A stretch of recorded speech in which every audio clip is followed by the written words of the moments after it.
Today on the podcast, I'm joined by Jasmine Star, a world-class speaker, thought leader, podcast host, CEO, and entrepreneur dedicated to helping you reach your fullest potential.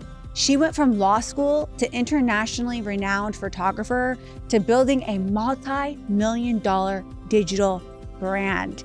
You guys, she teaches thousands how to launch, grow, and scale their business online. And while you can find all of her strategies on social media on how to build a business, in this episode, we talk about the behind the scenes of what it really takes from working with your spouse, navigating motherhood through adoption, staying rooted in faith, and defining success on your own terms.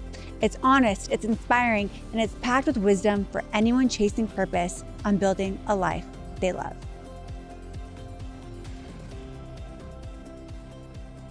Jasmine Star, welcome to Shift Happens. Thank you. I'm so happy to be here. I am so happy to. We have known each other in passing. I want to say, gosh, I'm trying to remember the first time I met you. I have a good memory. I think it was 2019 at Pays to Be Brave. You spoke there. Okay. Do you remember that conference? It's Angie Lee had a conference. It Pays to Be Brave. I did all the set design, and it was in San Diego. We actually connected there in person. Yes. Like I was like, that was the most out of control, insane set design that I'd ever experienced as a professional speaker. Like, but wow, I so told nice you that I remember because I think that JD, my husband, was like taking photos of me at like a phone installation or something. Yeah. And I was like, what is this magic? And you left the phone. Yeah. And it had like a recording on the phone too. Oh. Wow, yeah, you do have a good memory. But did we know each other? Did we know each other before then? We knew each other just via social media because there was a lot of mutual friends. Yeah. There was mutual friends. The social creative media space is small, and the people who are doing really cool things in the creative space actually gets even smaller. Yep. So I think that meeting you in person was like me connecting the dots. And so you're like, oh, you did this. Yeah. I think I was like taking pictures in front of it, and you and JD were walking by, and I was like, hey, because I never met you in person at that time. So that was really, my gosh, look at us. I know. Wow, it feels full circle. Full circle. The reason why that conference stood out, and you have talked about this before in a certain way, because someone asked you, it's a stupid question. They had asked you some question, and I remember. I was like, you can go ahead. Like, go ahead and like, let's start this podcast there. I couldn't. No, I don't even remember fully the question. I don't remember the full question. It was something like copywriting or plagiarism, or I don't know, something. Like people come I could be making that up. No. Something. I don't remember the question as much as I remember like the underlying sentiment. I was like, they were trying to trip you up. They were trying to trip me up. Like in a room of, I don't even know, like 1,000 people. There was a lot of people that she picks up the mic and comes out sideways like a drive-by shooting. And I was like, oh, snap. I was like, oh, she didn't come to play. But no, too bad she didn't know who she was speaking to. Because while they took that mic away from you, baby, I kept the mic on. I'm going to keep on talking. Like you can't, like people will try to trip you up around things that they think are going to embarrass you, humiliate you, keep you on check. And the fact of the matter is, I own my mistakes. I am like an imperfect person trying to be out here doing a good job and change the way. And I think that when somebody tries to hold you up just to like crucify you, I was like, yeah. You're like, wrong girl. Sit down, because I have the mic. Wrong girl. Yeah. But you paid, and you're in the seats. No, like not like that. But like, no, just kidding. No, I'm joking. But kind of, but also, but the motive there was wrong. Yes. But so we're joking. And then like about if we talk about this, like in the context of like, okay, outside of me, we all at some other point in time, if we put something out, somebody's going to have an opinion about it. Somebody's going to say something negative. Somebody's going to try to trip you up. Absolutely. And if we stop after the first person trips us up, they won. And it's our job to get smarter and faster and stronger with every time somebody comes at you sideways. And so I think that's like a great place to start the podcast. It's just like, how many times can you trip up? And the goal here is not necessarily to be perfect, but to shorten the amount of time that you stay down. Like resilience, like in life and then in business, because I know that's what we like both really have big commonalities. It's like God, family, business, friendships. It's like the resilience is just how much time it takes after every downfall to get back up to like a leveled state of mind. And Exactly. so I think that when I think back to that version of me in 2019, I give her a little bit of love. And then I also think like, oh girl, you had no idea what was coming. You had no idea what was coming for you. You thought that was a trip up. Oh honey, like it gets bigger and it gets worse. Well, and with the more success you have, or the more visible you become online, the more people are going to come out of the woodworks and have something to say. And so I do remember that you handled yourself really well. And it is part of it. It is, we are choosing to put our lives online and being in front of cameras. And there's always going to be someone that's going to try to bring us down with that. Speaking of cameras, this is a great segue. A lot of people might not know that are listening to this podcast that you actually got, well, not your start was actually in law school, but from law school to then saying, I'm going to pick up a camera with zero experience. And I'm going to become internationally known for my skill set. I want to talk about that because a lot of people, they will spend thousands of money going to college. They will spend thousands of dollars, taking whatever course or whatever, and then they're like, oh, I don't want to do this anymore. I want to do something else. So I want to talk about the tension that you may have felt leaving a quote unquote safe job, which would be a lawyer, to then navigating, being a photographer in the creative industry.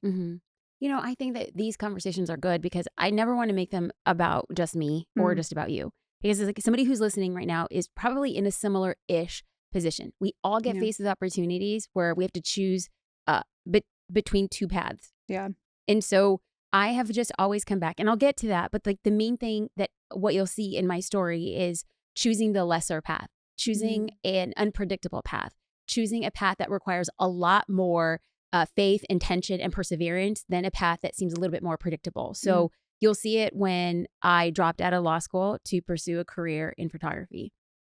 And then you'll see a very similar tension of when you built out a very successful photography career in a really short amount of time in an industry where people don't make money, and then you find ways to make 6 and 7 figures in that industry and then realize, okay, what do I do next? And there's like a tension of, well, I don't know what to do next, but I know that there is something inside me that's calling me. Until you have the safe and predictable.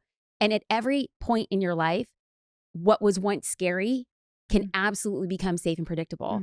And so I think that when I look back in every single space, the tension I felt was, do you continue to choose the unpredictable? Yeah. And I think it gets scarier every time you do because there's more on the line. I think it was easier, like quote unquote easier for me to leave law school.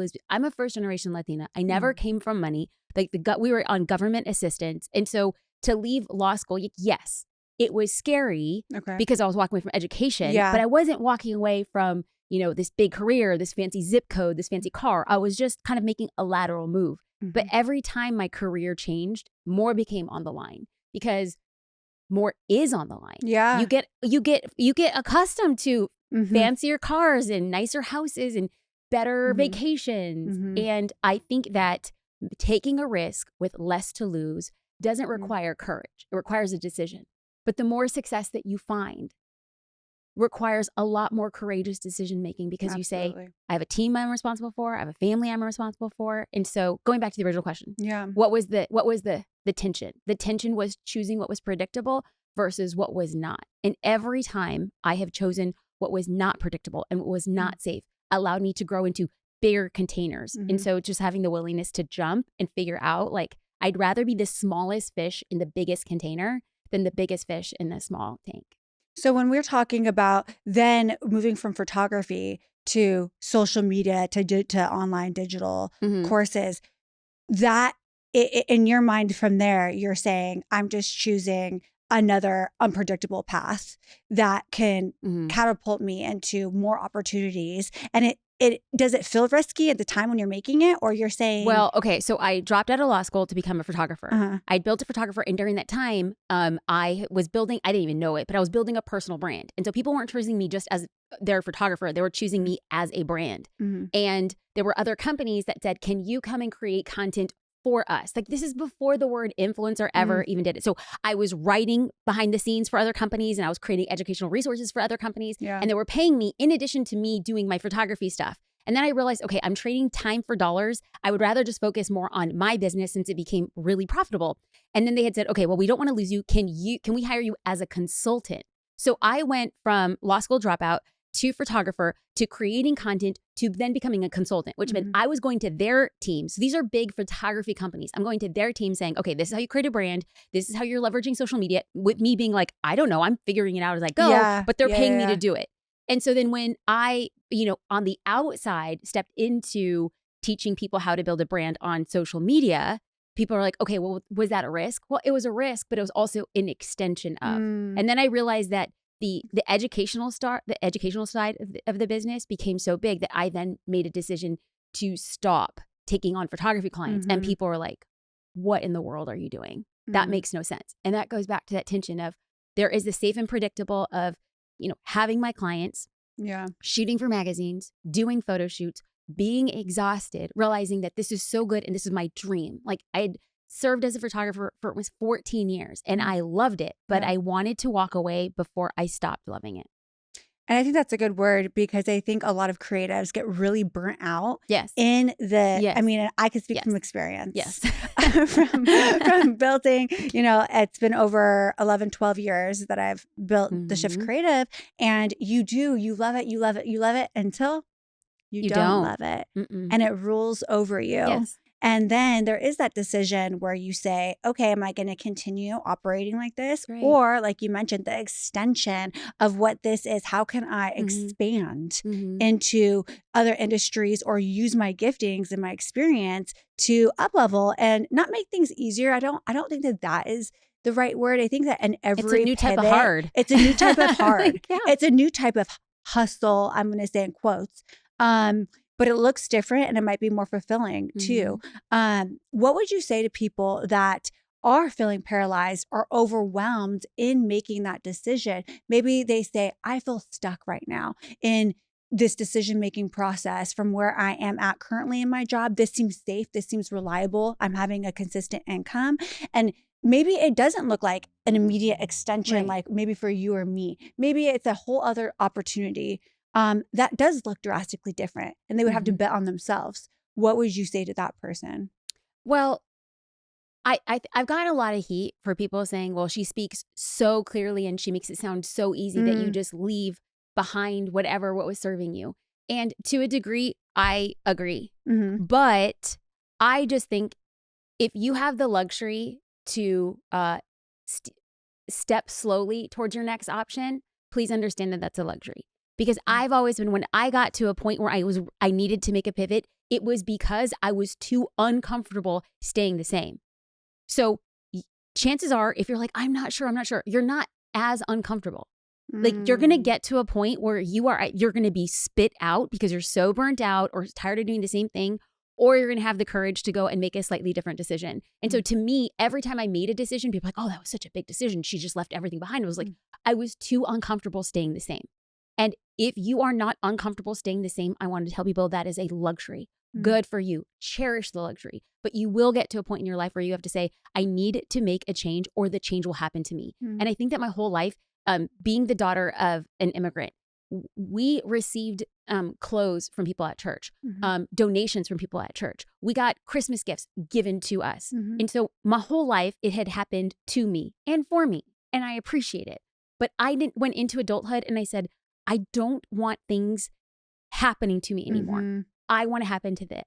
And so in my mind, making those big decisions has always come back down to, well, if I feel stuck, that's on me.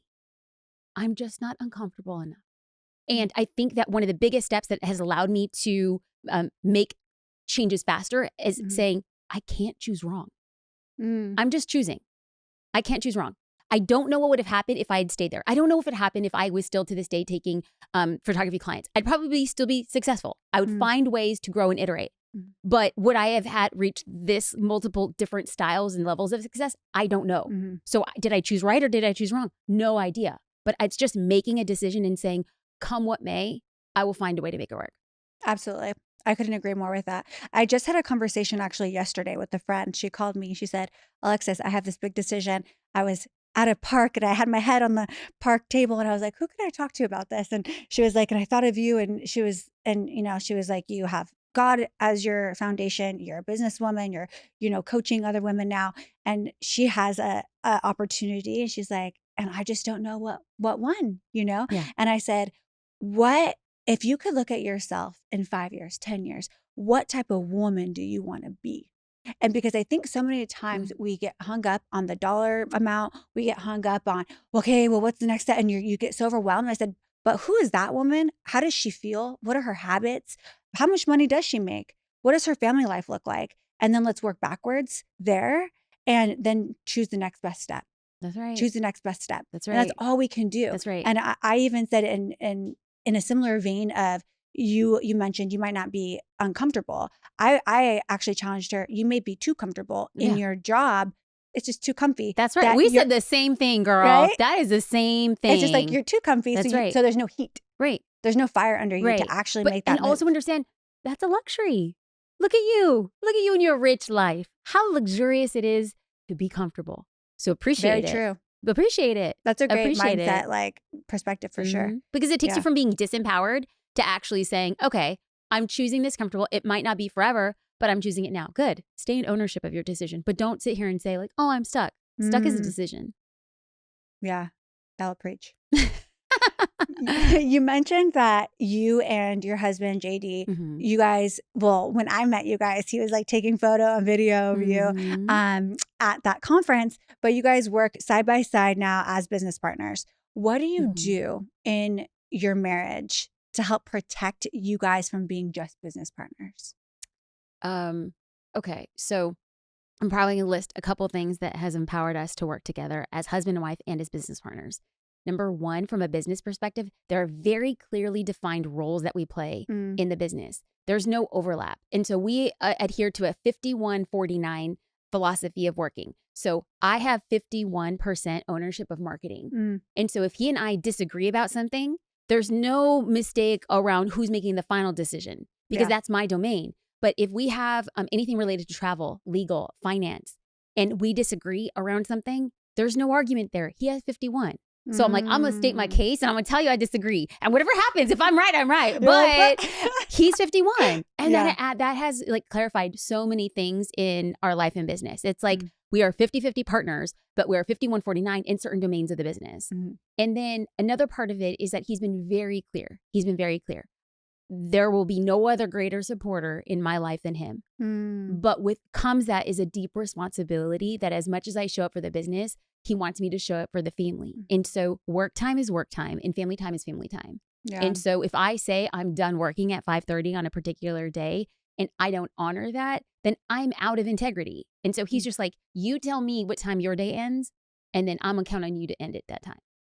And so he lets me set the standards and he lets me set my rules, but it's like, okay, well, you said it, so now you stick to it. And I think that that's been very good and healthy for us. And then also like regularity is like date night. We're pretty religious about date night. Yeah. Do you guys have like set days or set times or like every Friday. Every Friday. Yeah, because I do think it can be hard for people that either started a business with their spouse, brought their spouse in, especially when we're seeing now with the women becoming more of the breadwinners. But and then having the husband join in, there could be potentially some conflict. How do you guys resolve conflict in your marriage when it does arrive? So JD and I, we met in high school. So we grew up together and we dated long distance for 2.5 years. And over that 2.5 period, we really got good at communicating. And so we couldn't rely on the physical nature of attraction to float us. It had to be very communicative. And so now we're very, very straightforward. And even if I'm kind of getting like a hint of like something's not right, I'm like, okay, I need to wake up early. I need to make us some coffee and be like, let's talk. Like, what's going on? Like, what's the root of this? And I will say that we are not the kind of couple. And here's the thing. It's not right, wrong, good, or bad. It's just we're not the arguing type, mostly because in this world, I'll take a little credit. It takes two people to argue. And I'm not an arguer. Okay. The minute somebody turns up real hot, I just get real quiet because it takes two. So if you want to sit here and you want to argue, go ahead. well, I'm going to keep it real chill. And I'm just like, we never say anything. When we're both this way, none of us say anything good. And so you can say whatever you want, and I'm going to reserve the right to come back tomorrow. Mm-hmm. Well, yeah, because words hold so much power. Yes. And in that heat of that moment. Yeah, you can't take it back. You can't take it back. And here's the thing with me is like, I got a silver tongue. Like, it's death by 1,000 paper cuts. Like, I'll walk away. You don't even know you're bleeding to death. Like, that's because I work fast. I got a processor. Next thing you know, it's like I'm talking about your mama's mama, bring out things that happened in 1997. I was like, that's right. Come at me. Yeah. And so I know that, like, you can't do that. Like, you really kill people with that. No, I know. So I'm just like, for the both of us, I'm just going to reserve the right to be real quiet. We'll talk about this tomorrow. Was that something that you had to work on? Of course. Yeah. Because I'm very similar in that way where you push me to a point. And then you won't forget it. And it could be like a one-liner. And then it's just like you walk away and they will think about that the rest of the night. Oh, yeah. They will carry that on with them. I was like, I got to unpack things. He's like, well, in 2006, you said. I was like, I was angry then. Yeah, no, I mean, because really what you're practicing is self-control. Absolutely.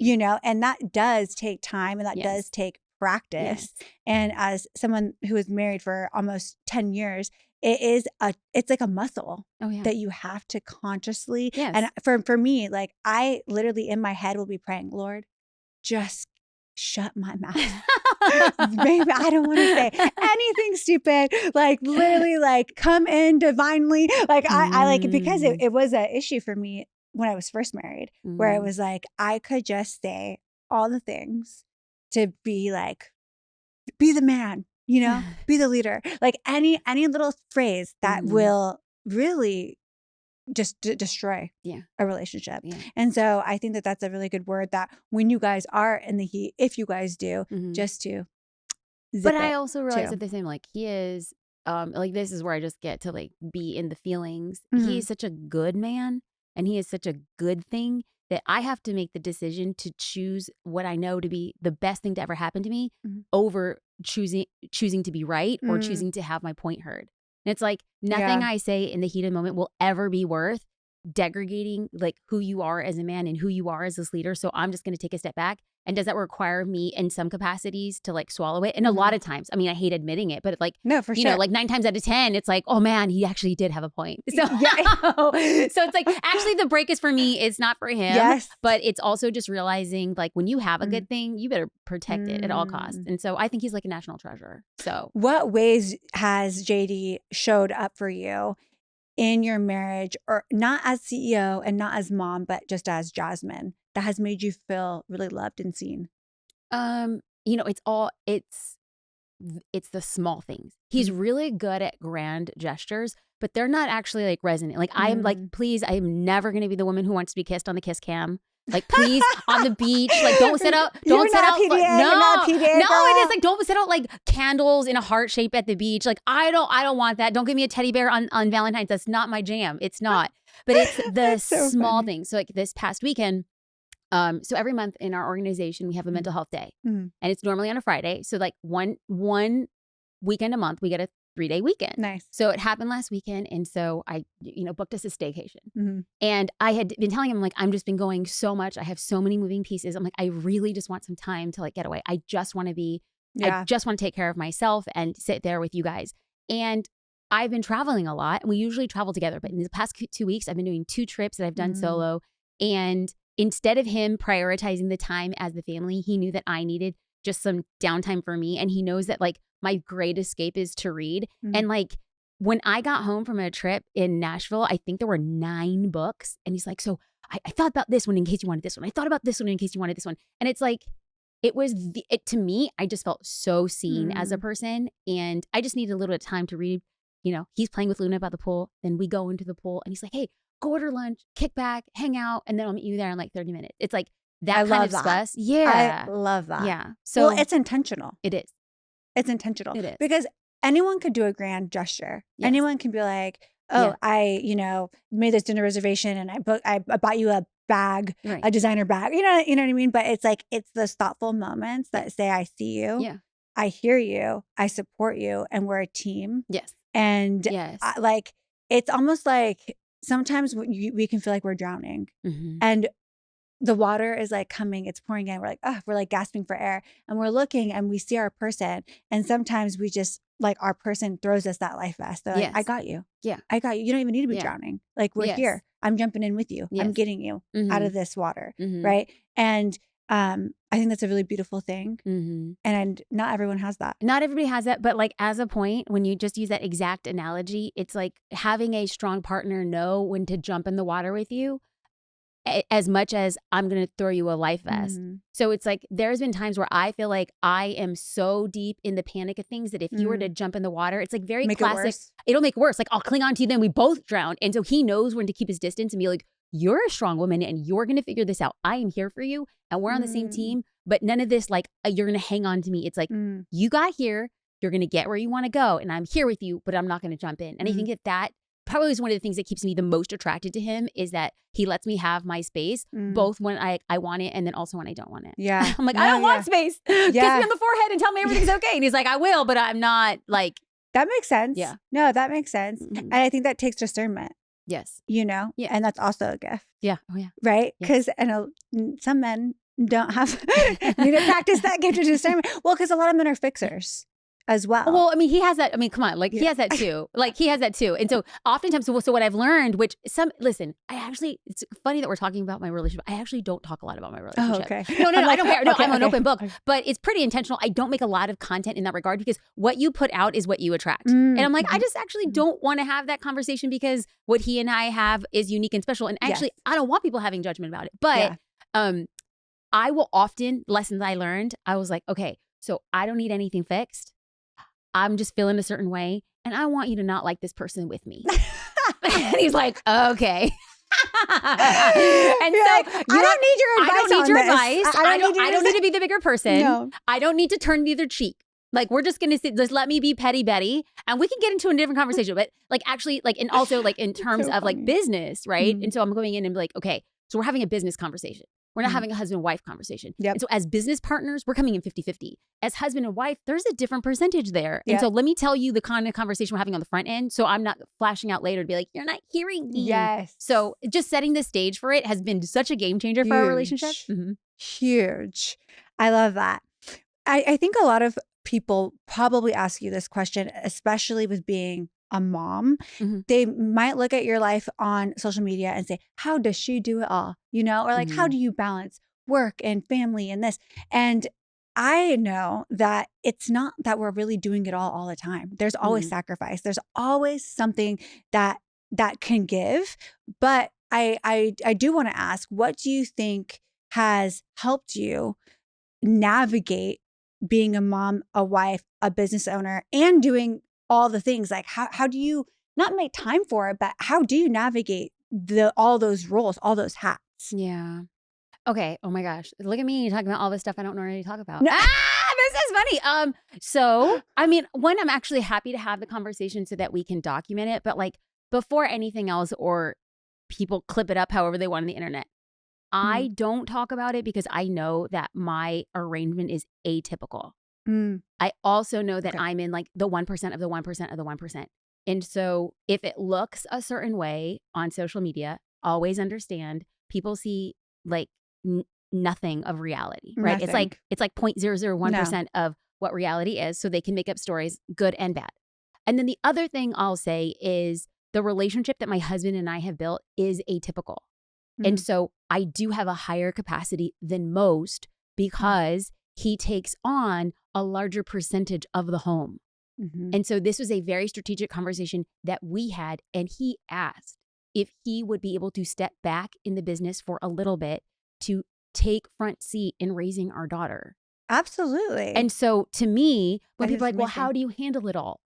And I handle it all because I'm a working mom. I'm not a mom who works. And that's a difference. So in those working hours, I am CEO. And so if my daughter needs something and I am working and it's not at my time that I couldn't do it, it's very open in our home. Daddy's got it. Daddy's got it. But that's a team. I don't even know if it's, I mean, you can call it atypical, but what I'm hearing is this is a team. Yes, but it's a team with very, very specific roles. Yeah. And so it's not like are you not seeing me, or are you not stepping up, or are like, hey, I've had breakfast the last 4 days. Well, if it's a weekday, yeah. Yeah, it's not You tit have for breakfast. tack. It's not like we're not keeping score over here. No. It's very intentional. Absolutely. Yeah. And so we've arranged our days. So I do breakfast, lunch, and dinner. All of us as a family. To me, that is a luxury. I also have 2 pockets a day that are 15 minutes. They're just put in there as buffers because if I'm in the middle of a day and I'm working and my daughter comes in with a book, I don't want my answer always to be no. Yeah. It will mostly be like, I'm working right now. Let's during lunch. But if I have a 15-minute buffer that I can be like, you know what? Let's go sit outside. Let's read this book and I'm going to go back in. And to me, that is my version of having it all because I get to work. I get to function. We get to build multiple businesses at once. I get to consult. I get to advise. I get to do the things that are giving me life, that are driving our family and businesses forward without feeling that guilt. Now, are there days that I absolutely feel guilty? Like if she's sick and she wants to be with her mom, you just feel awful on those days. Like you just do. Like you just do. And so you do the best you can. But by and large, the reason I could say I am a working mom and not a mom who works is because I have a partner who takes on an inordinate amount of usually like gender specific female roles in a home. Alexis here. I'm just popping in to ask you, have you been through something painful and felt like your story could help someone else, but you're not quite sure where to start? I want to help you unpack your journey, find your voice, and turn your story into purpose that heals you and empowers others. Click the link in the show notes below to learn how to start sharing your story with boldness and clarity. And now back to another impactful story. Yeah. And you know what though? And I don't know if it is hard for you to, because you did mention like you don't typically talk about it and how people are going to cut it. Or people have opinions. But is that hard for, like, do you feel misunderstood? Or do you feel no, I just think that people known? have 100% opinion with 1% of the facts. So you actually are not in our home and you don't actually understand what that is. And you don't actually understand the decisions we make. And like, there's other things in there. Like I was homeschooled until high school. And so I have this deep like appreciation and longing for it, even though I know that I don't have the capacity to be a teacher. And my husband is doing so great. We decided we don't know in perpetuity, but for kindergarten, we're going to homeschool her. Yeah. And he's stepping in. I'm watching him school our daughter. And I am like, I am so attracted to you, brother. Like you just don't, you don't even get it right now. And so it's attractive, but that's not for everybody. And people have like a lot of opinions and people, will say things about my husband and like, one, don't cross me. Like that is wild to me. Like hoop earrings, and he's so confident in himself. He's like, let them talk. Let them. And I'm just like, you don't even like 1, 10, A, Z, and español también. I will have, and so I just have to like let it go. Yeah. Let it go. Yeah. Let it go. It's when people say negative things, it's because they have an opinion and you don't have an opinion about their life. They haven't done anything to have an opinion that's worth having. And so they want to have an opinion on somebody else who's just living outside of what they think is normal. And so we just need to say, hey, we're not normal. Well, and what works for one person doesn't work for another. Right. You know what I mean? And that's why we also see people that have ample success and some people that don't really even don't want to work, or they do. Like we are humans that all want different goals, have different desires. Yes. God has given us different gifts and talents. And I just really don't believe that there's one right way to do life, do family, do marriage. It is whatever is going to be the best between two people that have both made that decision. Yes. And that they honor, love, and respect each other. Absolutely. That is what makes this a successful marriage. Yes. And so thank you for sharing. Something else that you do talk about on social media that now I'm like, I don't know if you want to talk about. I told you before we start rolling, I said, you can ask me anything. You can ask me anything. And so to me, I'm just like, it's in controlled areas that I get to like set it and say it and whatever happens thereafter. But like I spoke my dang truth. No, for sure. I mean, okay. Well, the next part of this that I feel like is the transition is your journey into motherhood and adoption, right? Yeah. And so something that you picked your daughter up at UMC, right? In Las Vegas? So, or what happened there? So she was born at UMC. Yes. And we were placed with her. So we were in Vegas. We got 24-hour notice. They had told us, like our lawyer had called us and said, a baby girl was born yesterday. I highly advise, we'd been in the process for almost 3 years. And so he's like, I highly advise you get to Vegas. You're one of the 3 final families that are being presented to the birth mom. But we'd been there before. So we had gotten down to like being the final 2 and then not getting picked. And so it was very painful. And so we're like, do we dare to dream? Like, do we dare to hope? And so we just literally threw anything in the car. Like we had no baby clothes. We had we had nothing, but we're just like, throw stuff in a car. Let's get to Vegas. And through a series of events, and it was very atypical, but she was placed in foster care. And so it complicated the adoption process. We had to go through some legal proceedings. But she was born at UMC, but we were placed together as a family. Cradle Care brought her to our hotel, and it was the best day of her life. Wow. I mentioned UMC only because I saw that you had posted that you guys went to visit the nurses or the doctors. So every year, so we became a family on February 2nd, 2020. And so every year on February 2nd, we're in Vegas, and we just go back and we go to the hospital and we pray over the doctors and the nurses. We pray over the social workers. We pray over, like, we just go through this and we just say, like, what a special day it was, and the people who protected her to find her to come to us. And so I share every February 2nd, like, we go back. And actually, a couple days ago, we were having a conversation, and we wanted to make sure that our daughter has a say in how we commemorate her story and day. Like, so we've gone back every year since she's been born on February 2nd, and we stay there, and we stay in the same hotel, in the same room. We do all of the things. And there might come a point where she doesn't find that special. And so we really want to have space for that to exist. But yes, I did share UMC hospital. Yeah. And because when I was little, I got in a really bad accident and I had to stay at UMC. And so there was this commonality that I had where I was like, oh, wow. So she was born at UMC. And I went through a lot of surgeries at UMC because I'm from Las Vegas. And so, I was like, oh, there's that connector there. I love that. Now I'm always, see, that's why there's a prayers for the doctors and nurses, man. Yeah. It's a really, really beautiful hospital. Super special. Yes. And I love that you said that you bring Luna in onto how does she want to celebrate that day? And what was the decision for you and JD to decide that you wanted to adopt? Because you said it was 3 years waiting.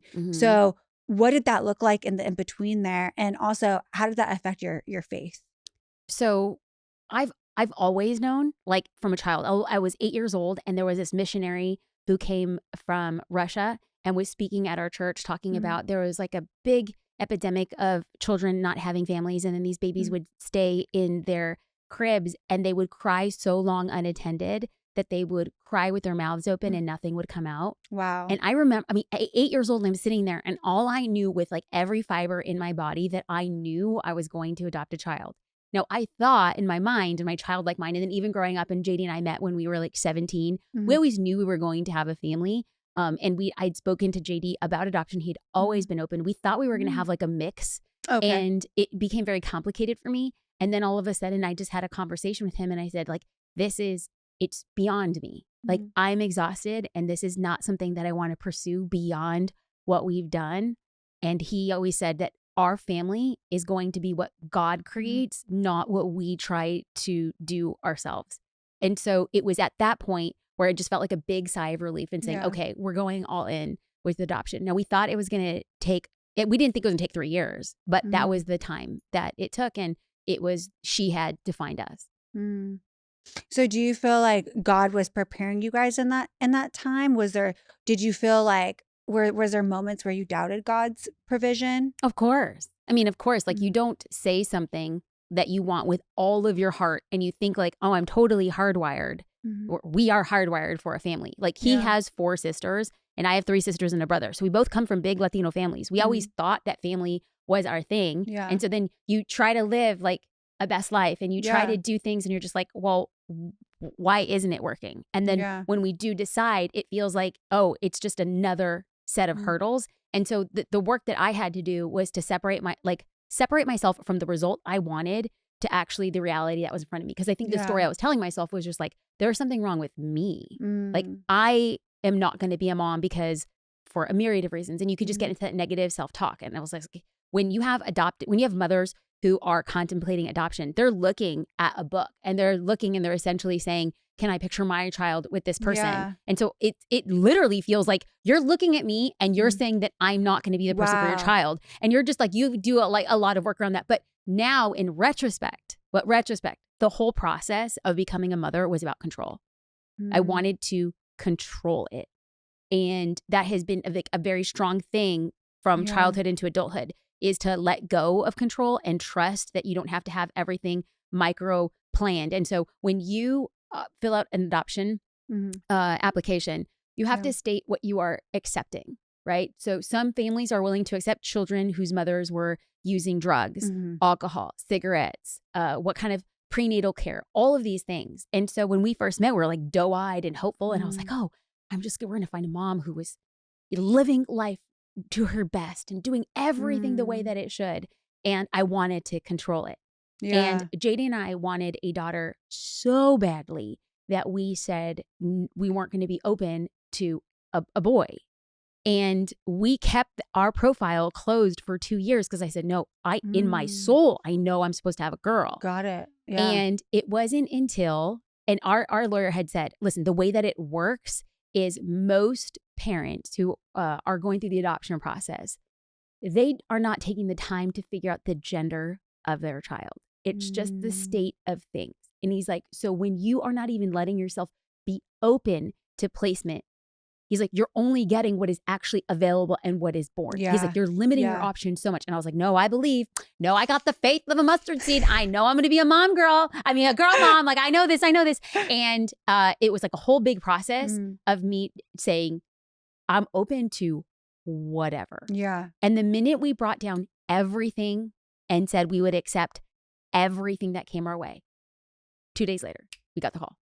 And it was a baby girl already born. So what did that teach you about like waiting on God? Don't try to control. Like God's not a genie. Like, just surrender. To surrender and to trust. And that has just been a constant pattern. And now that she's in our lives, I just look at that and I think to myself, my God, if that is the fruit of trust and surrender and releasing control, if she's proof of letting go, girl, let go. Let go. She's incredible. Yeah. She's incredible. What would you want to tell people that might be considering the adoption process? Like, or maybe something that you wish you would have known beforehand? What could you enlighten or share with people?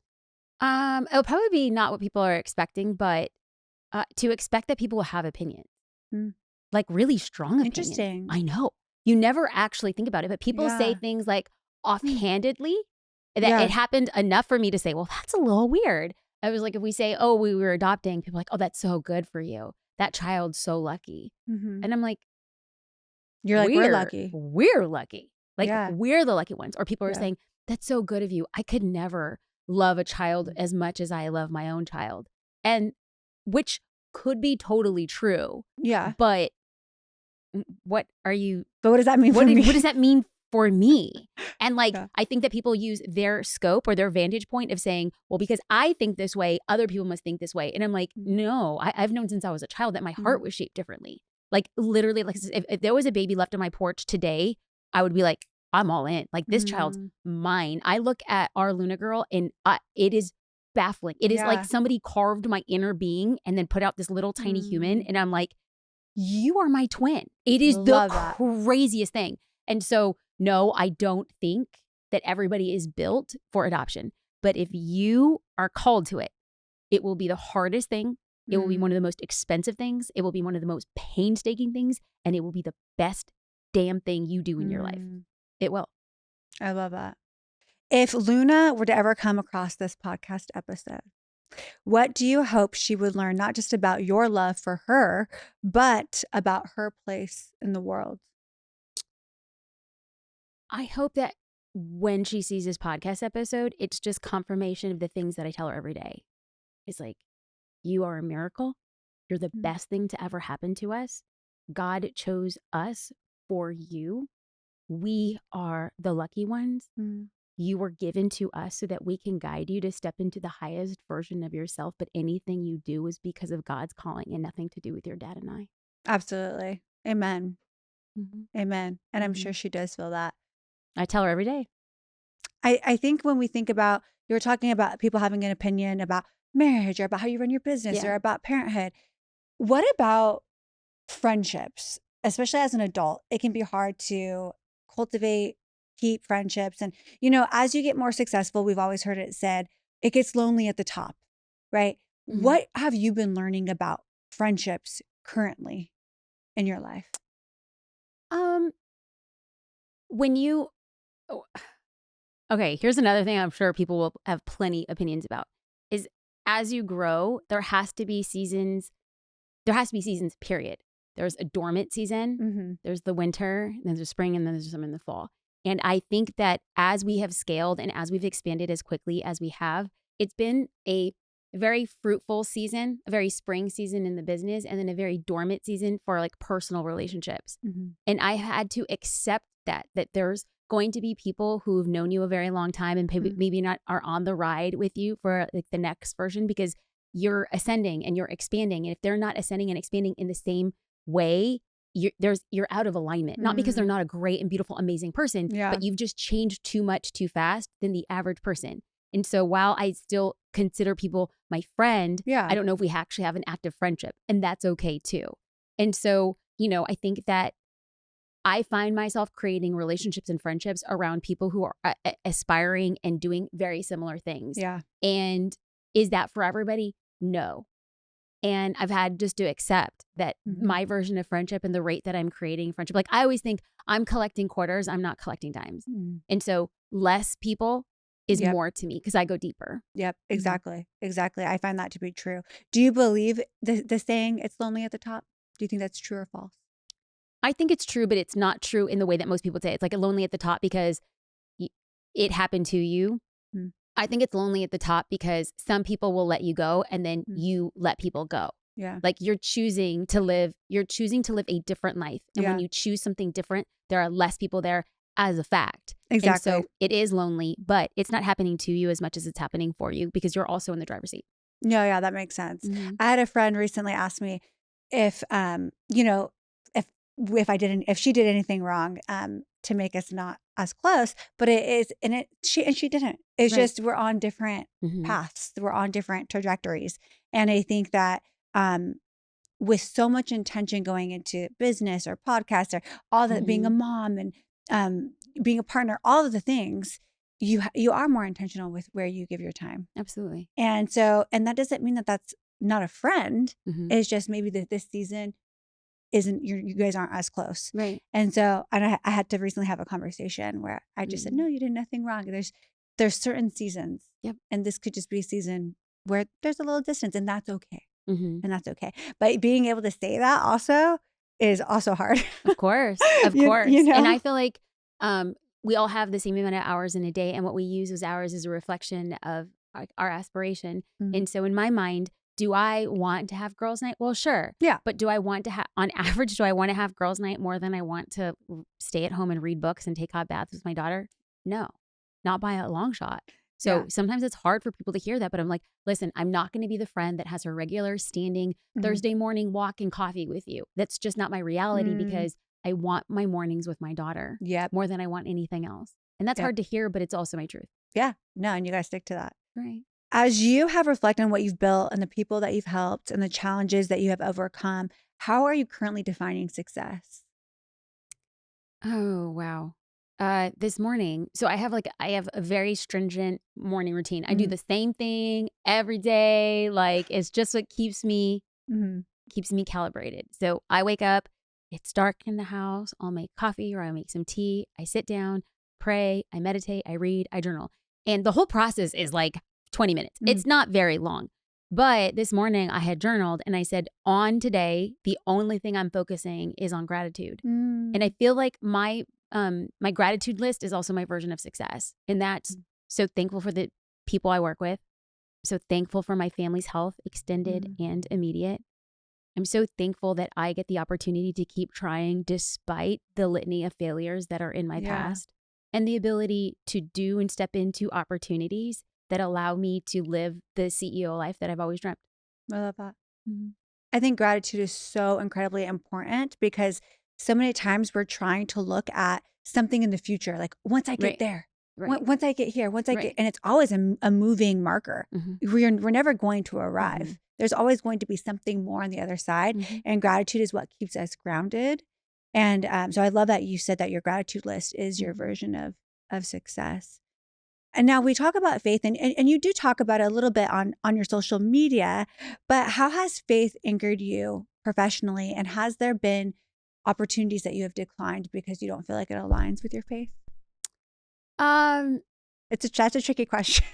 Actually, it's not tricky. I mean, for some people it would be. I mean, literally, I am outside before and I'm having a conversation with a friend who, she wouldn't say that she was religious, and like it was just there's this, but she's hired a consultant, and it was contingent on the consultant that the consultant's like, okay, and she was just completely caught off guard. So to work with the consultant, they would start with like a prayer, and then he would read some scripture, and they would take some time to journal, and then they would get into the business. And she comes to me because she's just like, listen, I know that you're an everyday Sunday kind of girl. Is this weird? And I was like, okay, so. Now here's the thing, there's no right or wrong, but I firmly believe in a division of church and state.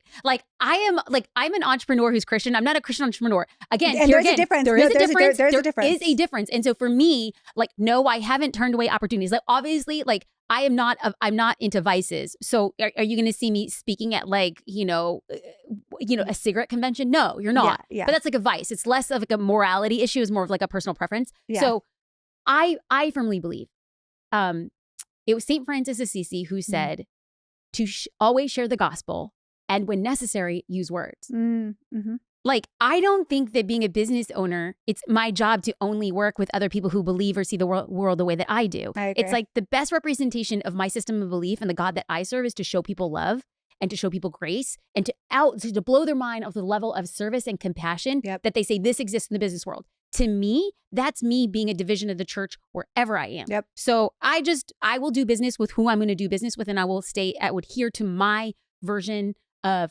morality, sanctity, and faith, and goodness. Okay. So I haven't turned away business, but for me, my version of faith is me being rooted as a human, and the decisions I make are stemming from that root. But no, I don't need to make decisions on an outward facing capacity that say, well, I only do this because I'm a Christian. No. I do those things and I make those decisions because I'm a Christian, but I'm not forward facing with that as part of like a business aspect. Exactly.